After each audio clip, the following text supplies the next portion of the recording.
Hi, I want to show you NASA's Eyes on the Earth, a real-time 3D simulation that is based entirely within a web browser.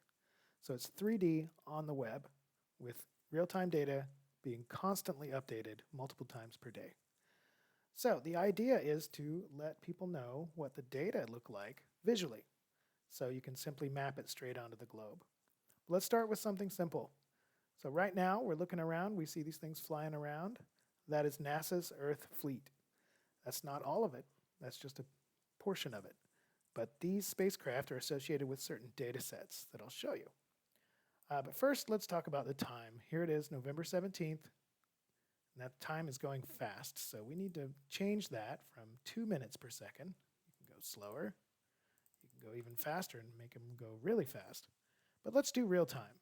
So real time is better. This tells you exactly where they are this very second. So you know this is the real position of the satellites out there in space. Some of these you may know, some you may not, but one you might know is ISS, which is currently over Australia. So if we click on ISS, we zoom right in and have a look at it.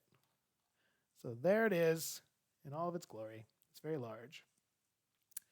And it is going 17,000 miles per hour, and you can see it moving across the Earth. We do not have data sets associated with ISS, but if you want to learn about it, you can read more down here. Okay, let's go back home. I want to tell you about something else that's kind of interesting. There's an event, and oh, this is new. This is new today. So I guess there's an iceberg headed somewhere, that one. So let's click on it, and let's see what this is about. You always get the latest events with actual visual imagery. So this is a real picture from one of our satellites, probably Terra. And let's read about it. So go over here, expand it, and let's see what's going on. Yeah, Terra saw an iceberg headed towards this island, South Georgia Island. It's the same size as the island, so that's interesting. So this iceberg broke off from Antarctica and is heading to this island. Wow.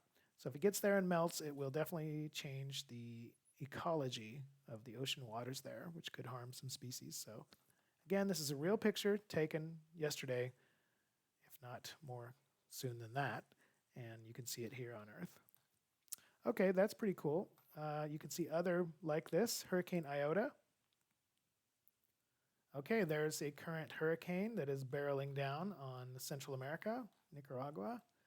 And I should point out that this imagery here is from yesterday. So this is a global map by default.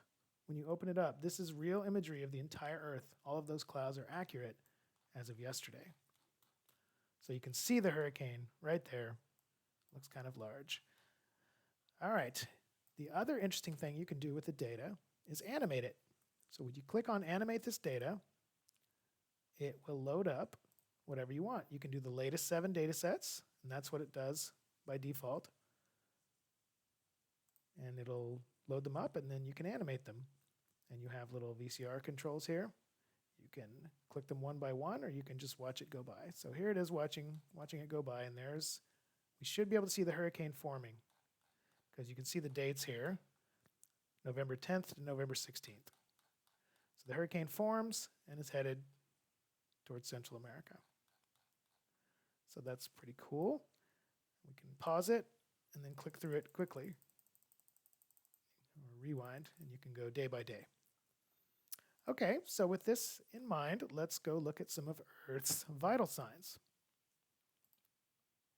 So here are the vital signs of Earth.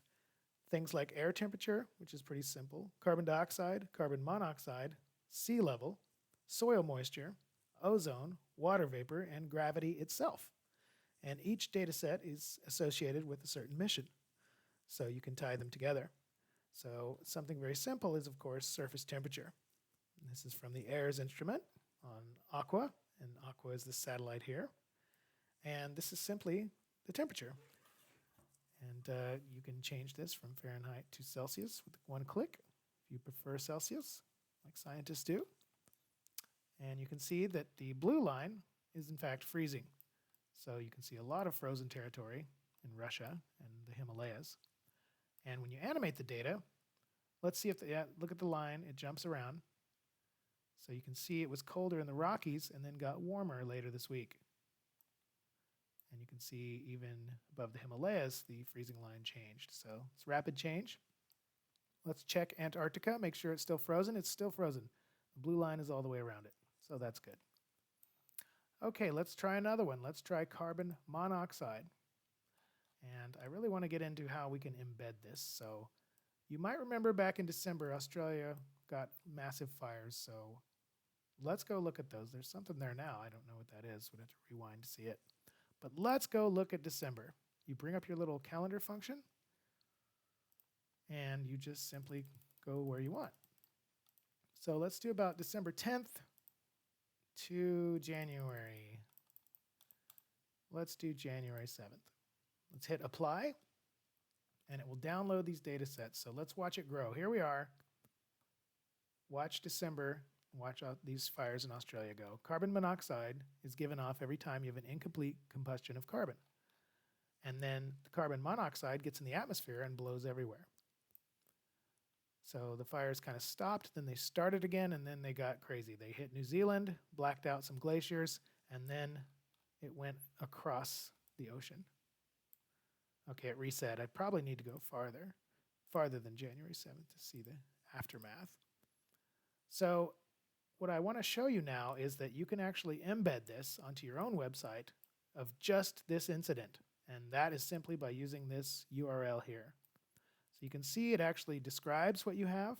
Carbon monoxide starts here, 2019-12-10, and ends here, 2020-1-15. So this link, if you put it right now inside your website and embedded it as an iframe, you could have this displaying. And in fact, we do this. News stories at NASA are embedding this stuff now. Here's an example from September 14th, talking about our California wildfires.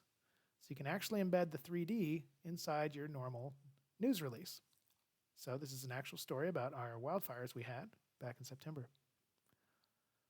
So you have a lot of flexibility to look at whatever data set you want, whatever vital sign you want.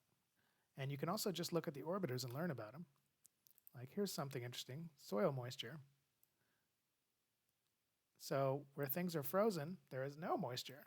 You can't detect it. But then something like the Amazon, there's quite a bit. So soil moisture, you can get a description of it. You can see the whole world, which is pretty cool. So there's a lot of vital signs to learn about here. You can check something intuitive like sea level. Here's a global map of sea level. And JSON3 measures sea level. We're about to launch another one called Sentinel-6, which is launching on November 21st from Vandenberg Air Force Base, and it will continue the work that JSON 1, 2, 3, and Topex Poseidon did. So we have a continuous record of sea level globally back to 1992 or so. So there's just all of these fields to play with. You can keep an eye on Earth. You can embed it into your news story. You can watch the flow of water on Earth by detecting the gravity changes, which is fascinating. It's just a whole lot to learn and play with, and it works on your phone, works on your tablet. It's available now. You need to go to the eyes link, but it lives here on climate.nasa.gov. So when you go to this big climate site, you can just go here to the Earth icon and go, and it'll take you there. But to embed, you need to use the eyes link, eyes.nasa.gov/apps/Earth. And then you can embed whatever data set or whatever time frame you want. Okay, thanks very much. Hope you enjoy it.